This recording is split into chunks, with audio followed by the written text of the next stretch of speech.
Chromosomes. Little strands of nucleic acids and proteins are the fundamental genetic instructions that tell us who we are at birth. Most people are born with 46 chromosomes, but each year in the United States, about 6,000 people are born with an extra chromosome, making them a person with Down syndrome. If you've ever encountered someone with Down syndrome, you know that they are some of the kindest, most joyful people you will ever meet. They truly have something extra. My name is Lisa Nichols, and I have spent the last 24 years as both the CEO of Technology Partners and as the mother to Allie. Allie has something extra in every sense of the word. I have been blessed to be by her side as she impacts everyone she meets. Through these two important roles as CEO and mother to Allie, I have witnessed countless life lessons that have fundamentally changed the way I look at the world. While you may not have an extra chromosome, every leader has something extra that defines who you are. Join me as I explore the something extra in leaders from all walks of life and discover how that difference in each of them has made a difference in their companies, their families, their communities, and in themselves.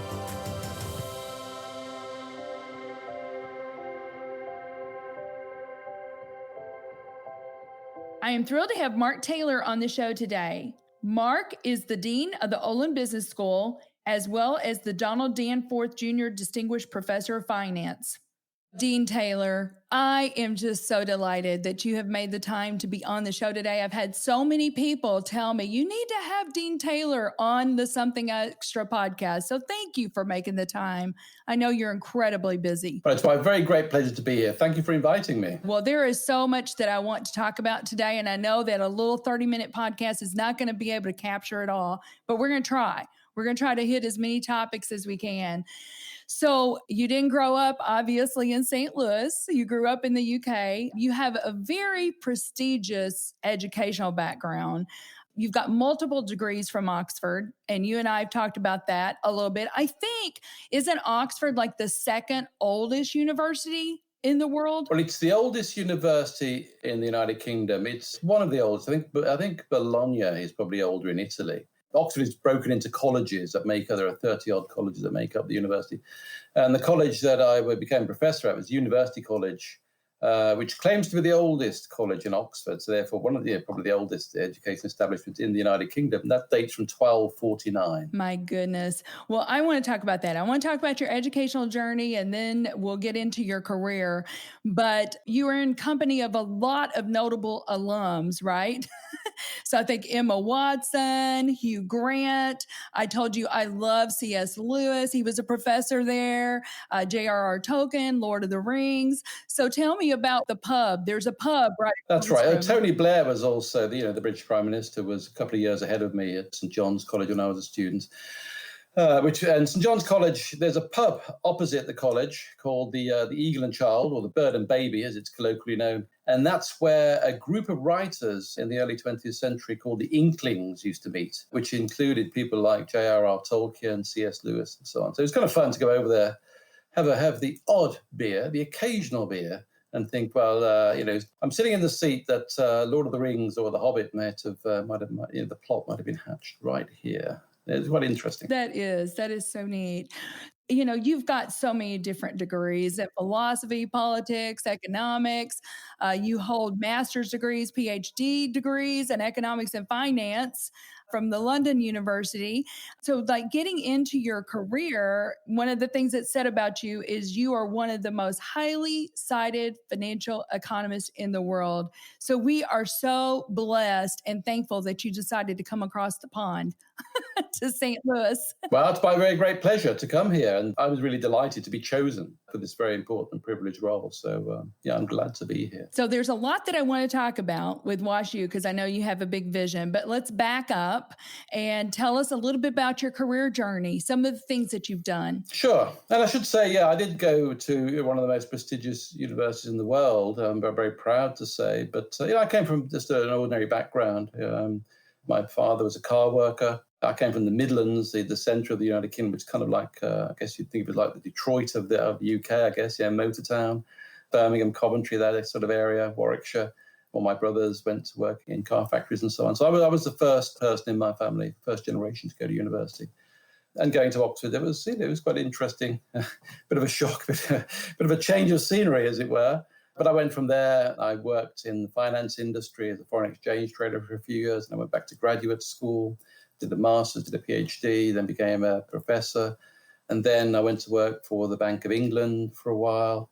Then I came to the United States. I was senior economist at the International Monetary Fund for nearly 5 years in Washington, D.C., before going back to the UK. And I was a professor at Oxford. And then I moved to Warwick University, where I became professor of finance. And then I took some time out and I ran a hedge fund for BlackRock, world's biggest asset manager now, I guess. I did that for 5 years, which was, again, a bit of a shock in the sense that this period spanned 2005, 2010, it was great for the first couple of years, but then 2007, 2008, to get the global financial crisis. That was a character building time. So, here I am again in another leadership position in a world financial crisis. But it ain't my first rodeo. Right. I bet you learned a few things during that challenging time, though, didn't you? They're not fun, but sometimes I think we learn our greatest lessons in those times. I think so. I think it was about getting my team to think about, this is not about whether you're going to get a bonus, because you're going to get one, right? But what it's about is whose money are we managing, whose lives are we affecting? And this was a big fund. We were managing something like $10 billion. But most of that money was pension fund, retirement fund money. So I got in the habit of having meeting with trustees of the various funds, and I would ask them to bring some recent retirees. And I would bring my staff so they could actually connect and see the people whose money they were managing, right? So I think, okay, this is not about us. This is about other people's money. This is about duty and responsibility. And really digging deep during that period was, and motivating a team to really, to make sure that we got that through to the best advantage to our clients was very important. And we kind of did okay. In the depth of the crisis, I think our fund was down about 10%. The global financial markets were down 45%, so it wasn't so bad, right? So, and it bounced back. But it kept me, I had only intended to do this for a couple of years, but I ended up 4 or 5 years, because you can't leave somewhere in a crisis. You've got to really, stay the course. But then the deanship at Warwick Business School came up, and I was lucky enough to be appointed to that. Well, so tell me about when you were at the Business School at Warwick. I know that you had many accomplishments, but one of the things that I think was very notable is their distance learning for their MBA, right? You basically built that. And now it's the number 1 or number 2 in the world. The Financial Times and The Economist generally rank that MBA, the online distance learning MBA at Warwick, number 1, number 2 in the world. And yes, we invested heavily in digital education, before it became online, as it were, before it was mainstream.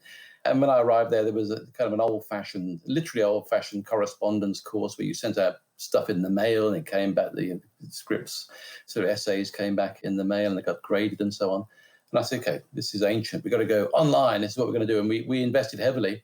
We had a first mover advantage. So we were first into that field. And we had to develop our own platforms. Things like Canvas didn't exist in those days. So we built our own platforms and I reinvested the money that came in. And it became very successful, became a leader, a pioneer and a leader in its field, which it still is, right? And I built a great team there. And I'll let you into a little secret. I've actually hired some of that team to bring some of that secret sauce to WashU. That's wonderful. We love that you did that. So then that brings us on to WashU. So you have been the dean of the business school, I believe, since December of 2016? That's correct, yes. What motivated you? What did you see, Dean Taylor, in WashU, where you said, yes, I want to come and be a part of what WashU's doing? I think the United States, let me start at that level, is a wonderful country. I lived here for 4 or 5 years, a couple of decades ago, when I was at the International Monetary Fund. And I decided I'd reached a point in my career where I wanted to come back to the States as a country I love very much. I thought, I'd taken Warwick to a high level and, I could safely leave there and move on to a different level. And I looked at another number of institutions, and to be frank, I was offered 3 jobs simultaneously. And WashU, Olin, was really the standout. Why was it the standout? Well, I think partly because of the culture here, the friendliness, the warmth, that those Midwestern values really, really struck home to me. When I came here, people really seemed delighted to see me, and I felt this would be a place I could make my home and I would be welcome. And that's turned out really well. I was correct, I think, in that assessment. I think also just the Olin Business School, and obviously I was aware of the business school as a dean, and it was and is a very good business school, but I just thought it had the potential to be a truly great business school. That's what we're working toward. That's our vision, to be values-based, build on those very strong values and build upon making a real advantage of being here at the heart of the United States and knowing America, knowing North America, knowing the United States, but also being one of the most global business schools in the world, right? That's the mix that I thought I could bring, given my international background, that I could actually see to that next level, add that international element to what was already a really good business school. And to make us a really great business school. We are really blessed here in St. Louis to have such a wonderful university. Lots of wonderful universities, to tell you the truth. Absolutely. And I always like to tell parents when they come here that, do you know that this university has been associated with, either as faculty or alums, 24 Nobel Prize winners. And that's probably about, I don't know, a dozen less than Russia. Let's put that in perspective, right? This is an outstanding, world-class university, and it's really great to be part of it. Absolutely. In your 2018 strategic plan for the business school, you talk about 4 pillars of excellence, Dean Taylor. And can you talk about those a little bit? Yeah. Well, you mentioned one already, which is entrepreneurship, right? Having a sort of entrepreneurial mindset. It's something that is kind of key to not only WashU, but also St. Louis, right? Because as the economy has shifted here, we still have these major corporations here. But many headquarters are moving out of town, and but on the other hand, we've seen a burgeoning in entrepreneurship, in startups in St. Louis, and we have Cortex and T-Rex, and all this sort of entrepreneurial infrastructure is something that we can very much key into, and that's something that I'm very keen to be part of that St. Louis community in pushing that forward. I think also being entrepreneurial just means taking controlled risks in some sense, right? So being opportunistic in a very, very positive fashion. So it doesn't necessarily mean you have to have your own startup, right? You can be very entrepreneurial within a large organization. Sometimes people call that being intrapreneurial, right? But it's the same set of values. And I think, again, that's something that we have enhanced since I became dean, but it was already here. I think it's important we took a close look at the school and see what we were good at, what the infrastructure was, the background, the economy in St. Louis, and what we could enhance. So that entrepreneurial pillar of excellence is very important for us. And indeed, our MBA, has recently won an accolade as the most entrepreneurial MBA in the nation, or the best MBA for entrepreneurs. That's exactly right. I think closely related to that is this idea of being experiential, right? Building on the values, the culture here. I never forget, we are in the show me state, right? This is not about theory. This is about doing. It's about practice. Show me. And the way we like to teach at Olin is indeed through experience, right? Often business schools teach through a case study method. And when we do, of course, where you have a case, a couple of pages describing a business situation and how would you get out of this? What would you do? What would you, and it's a way of sort of developing rapid experience. But it's experience sort of on paper. We actually like to have real-time case studies where we send our students out pretty early on. Our MBAs, within a few weeks, are actually working in teams with organizations on real-world problems, straight away thrown right in at the deep end there to analyze those real-world case studies, experiencing, right? So we're very experiential. We're not a theoretical business school. We really want students to get their hands dirty from day one, or at least from week 1 or 2. The third pillar of excellence is being values-based. It kind of combines a couple of things I've said already. Being values-based, that we think about our organization, about our various stakeholders. It's not all about the bottom line. There are other elements. Who are the stakeholders involved in a business? Is it with the employees, whether it be the shareholders, whether it be customers, whether it be society at large, right, that is affected by the way a business operates. But we're also data-driven. Again, this is something that I've observed about the school, the faculty here, the research we do is very, very data-driven, empirically oriented, right? Again, Yeah, there is a place for theory, but only if it can be applied. So if you take something like our marketing group at the business school, which is one of the most quantitative marketing groups in the world, right? There are different ways you can look at marketing through the lens of psychology and so forth, or you can actually dig down into the data and analyze, what markets are doing, what happens when you raise this price, what happens when you invest in advertising in this space and so on. But I think we need to combine those two, right? So yes, we analyze the data, we think about what are the alternatives, what are the different data we can bring to bear on choosing between those. But then before the decision is made, you pause and think, what is my value system? What is the value system of the organization I'm working for? And how does that affect my final choice, right? So we've had entrepreneurial, experiential, and then values-based and data-driven, which I think is a real hallmark of an Olin education.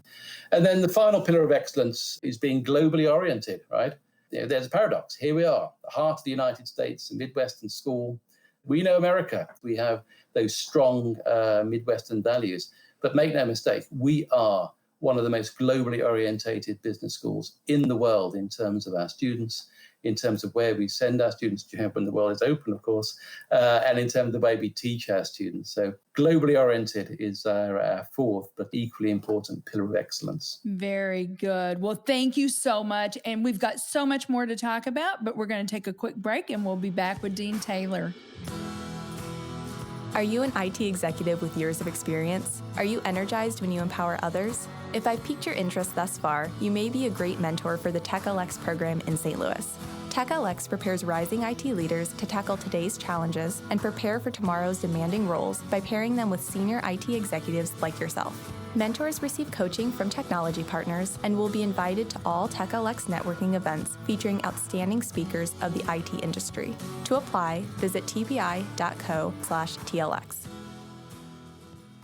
So, Dean Taylor, I know that you had just told me with the WashU, the Olin Business School MBA program, I think you said in the last 2 years, 27% of those graduates have gone on to start businesses. Is that correct? Well, so this is Poets and Quants, and Inc. magazine ranked us the number one MBA in the nation for entrepreneurship. And one of the criteria looked at was indeed the number of graduates over the last couple of years that had formed their own startup. I think it was at 24%, and I think Stanford was like 17%. So and this was a serious competitor in there, Stanford and others. So that was quite an accolade. It is. It's something that we need to celebrate. So, I know that I have read that over the last 3 or 4 years, advanced degrees have really steadily declined.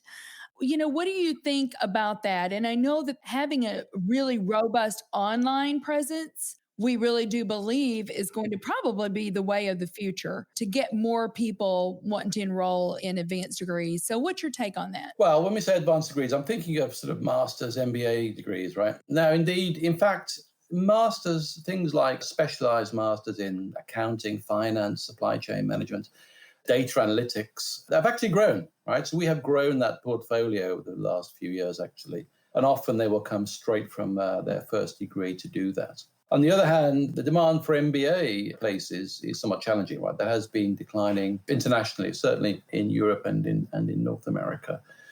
Indeed, some business schools have actually closed down their full-time MBA program. Now, there are 2 points here, and you mentioned digital education is one route.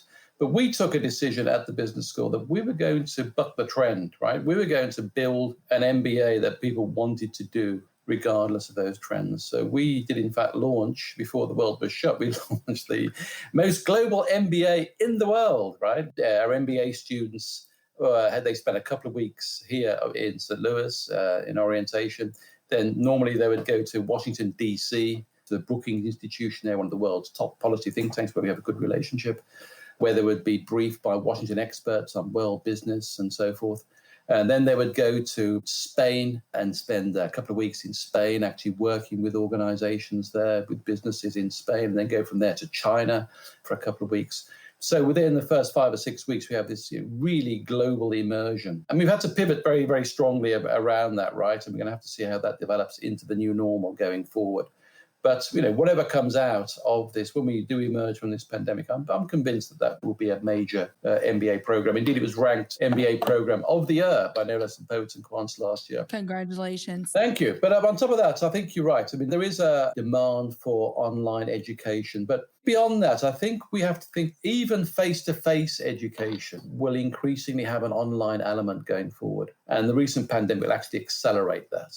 Things like what we call a flipped classroom. So you mentioned earlier, I was a student at Oxford, right? And back in about the 13th century, lectures were invented, and they haven't changed much, right, in the ensuing 700 or 800 years. But now perhaps it's the time to change them, right? So if you really want to convey information, get that knowledge transferred, doing that online in short bites, 10, 15 minutes rather than an hour and a half lecture might be the way to do it. And then we don't substitute for the online experience. Students come into the classroom and we do live case studies, discussion groups where they've got the knowledge already. We don't have to waste time embedding that. We actually talk about it and enrich.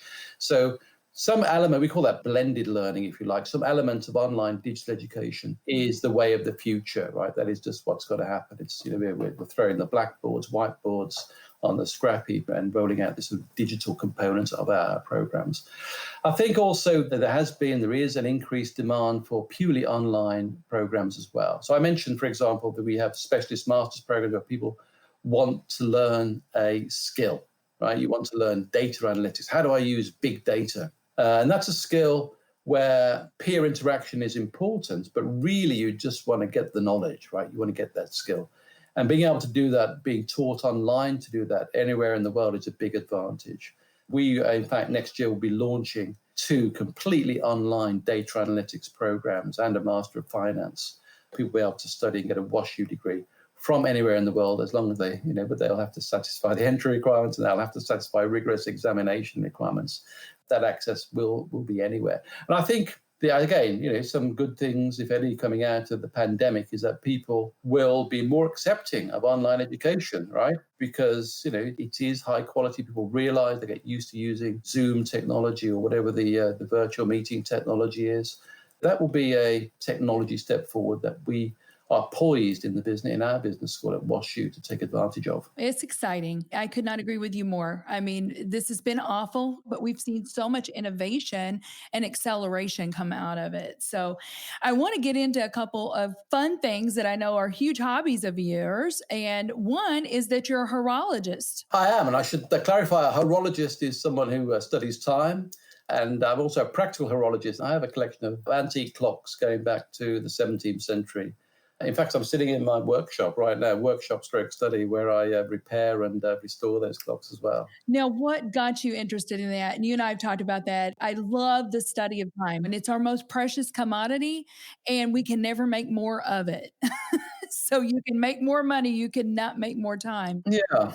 Well, I think I was at an auction or somewhere. I bought an antique clock and I took it home and got it running, and I didn't run so well, so I sort of worked a little bit more on it. And it just suddenly struck me, this clock was more than a clock. It was actually a time machine itself, right? Because this clock had been made something like 250 years ago. And here it was, running in my home, keeping time perfectly. And I could still see the signature of the person that made that 250 years ago. So the fact that this could run and keep perfect time 250 years later, and we could connect through the past, just made me pause and think about that. And then I was a professor, so I didn't have huge amounts of money, right? So I used to buy these clocks at auction a little bit more cheaply. But of course, they were never in good condition. And I found a clock restorer that helped restore them. And eventually he was backed up with all my clocks. He said, well, why don't you come in and I'll teach you how to do it? So for Saturdays, or most Saturdays when I could make it, for about 10 or 12 years, I had an apprenticeship as a horologist. They were learning how to repair and restore these antique clocks. So how many clocks do you have? Do you even know? I mean, something like 30 or so. I mean, you know the album Dark Side of the Moon, right? There's a track in there, Time, and it starts with lots of chiming and and clocks going off, the alarm bell. That's what it's like in my house, roughly every hour. Oh my goodness, there's so much here to talk about. And I know that you're a huge literature fan. You love literature, but in particular, you like Shakespeare. I guess so, yes, I do like Shakespeare. I was born about 10 miles from where Shakespeare was born. I was born just outside Stratford-upon-Avon in Warwickshire in England, grew up in that area. So I'm not comparing myself to Shakespeare, I should add, but I did that little connection. And throughout my life, I always found, I like to think, sometimes I think of quotations. And not only Shakespeare, I think, but literature, I think, is enriching and helps us think about, business problems often as well. And that's something I've tried to bring to the business school, is to think about how we have courses in the business school that bridge the gap. We have some of our professors teaching with professors in the English department about the way works of literature reflect upon business practice, for example. Mm-hmm. So many wonderful principles there in literature. So do you have a favorite quote? I'd asked you before, to be or not to be, that is the question. What is that from? Oh, that's from Hamlet, of course. Well, I don't know, there are a couple. One I like, for example, is, I think it's from Othello, see how far that little candle throws its beam, so shows a good deed in a naughty world, right? So it talks about being kind to one another. Something I'm thinking about at the moment, and think about how we go through this crisis, think about vision for the future and whether we focus on the moment or look at the future. And I think it's important, how do leaders get through crises? And a couple of lines that come to me is actually not from Shakespeare, but a near contemporary of Shakespeare. It's George Herbert, who was a 17th century poet. And he has a poem, and within it he has these lines: "A man that looks on glass, on it may stay his eye, or if he pleaseth, through it pass, and then the heavens espy." So what he's saying is, if you look at a pane of glass, you can just focus on your reflection there. Or if you peer through the glass, you can look through it and see the sky, you can see the heavens. And I think that's what we have to think about in this crisis. I like to think of there are three horizons of dealing with the crisis. One horizon we had last semester is, okay, the crisis has struck, middle of semester, how do we finish it? This is the firefighting. Let's get out there, let's solve this, right? With focusing on the near reflection there. We've been working since then over the summer for a second phase about when we bring our students back in the fall, and that's raising our game, right? So actually, okay, we had firefighting, we threw all our courses online. Now we've got to do that to the best standard in the world. But then going beyond that, let's look at the heavens. Let's think about how can we emerge from this crisis even stronger than we came in? How can WashU Olin be a world leader in online education, in blended digital education? I mentioned earlier that, I'd actually, frankly, poached a few of my former staff members from Warwick, helped me build the #1 online MBA in the world. We're making sure that we emerge this as one of the world leaders in digital education, and not only in digital online education, but in business education in general, that thinks about things like, how can you be global in a world with travel restrictions? How can we give our students that global experience in this new normal that will transpire, eventually, because things will not go back as they were, right? So we have to think about what that new normal will look like. So let's look through the glass. Let's look at the heavens and think about that new world that awaits us. Beautiful quote. I love that. So, Dean Taylor, this is something extra. And I know you have a whole leadership framework. We're going to have to do podcast part 2 because we don't have time to go through all of that. And certainly you can't just pick one attribute, because leadership is a composite of attributes. But what are some of those for you that is just the something extras that every leader needs? I'm going to cheat a little bit. So I think I'm going to give you one composite, right? Which is vision plus values, right? Because you've got to have a vision of where you want to go, because unless you want to take people somewhere, you're not leading them anywhere, right? So by definition, you've got to have real think about the vision. So again, even in the midst of a crisis, even in the midst of your firefighting, think about, how can we improve the organization? Where can we be? What goals can we set that are difficult to attain, but not unattainable, our stretch targets, right? But at the same time, think about your people, right? Think about your values and how those reflect on that decision. So it's kind of values-based, again, think about practicing what we teach, really, values-based, data-driven. Think about the data, think about your values, and think about your people, right? How your teams work, how your teams are interacting, how they're getting credit for what they're doing, right? So being a leader is not really about you. It's about your people and your organization and how you can inspire them and get them to lead you in a sense, right? Amen to that. I love that.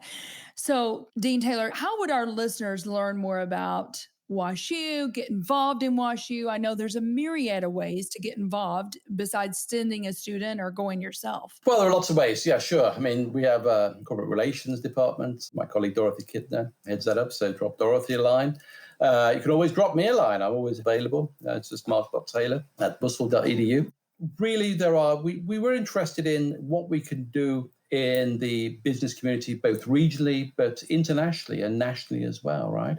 So really, if anything that I've said strikes a chord with any of your listeners, I'd love to hear from them. Well, this has just been such a pleasure. I have absolutely loved this interview with you. And so thank you so much for making the time today to be on the show. It's been my very, very great pleasure. Thank you so much. Thank you for listening to today's show. Something Extra with Lisa Nichols is a Technology Partners production. Copyright Technology Partners, Inc., 2019. For show notes or to reach Lisa, visit tpi.co/podcast. Don't forget to leave a review on Apple Podcasts, Google Play, or wherever you listen.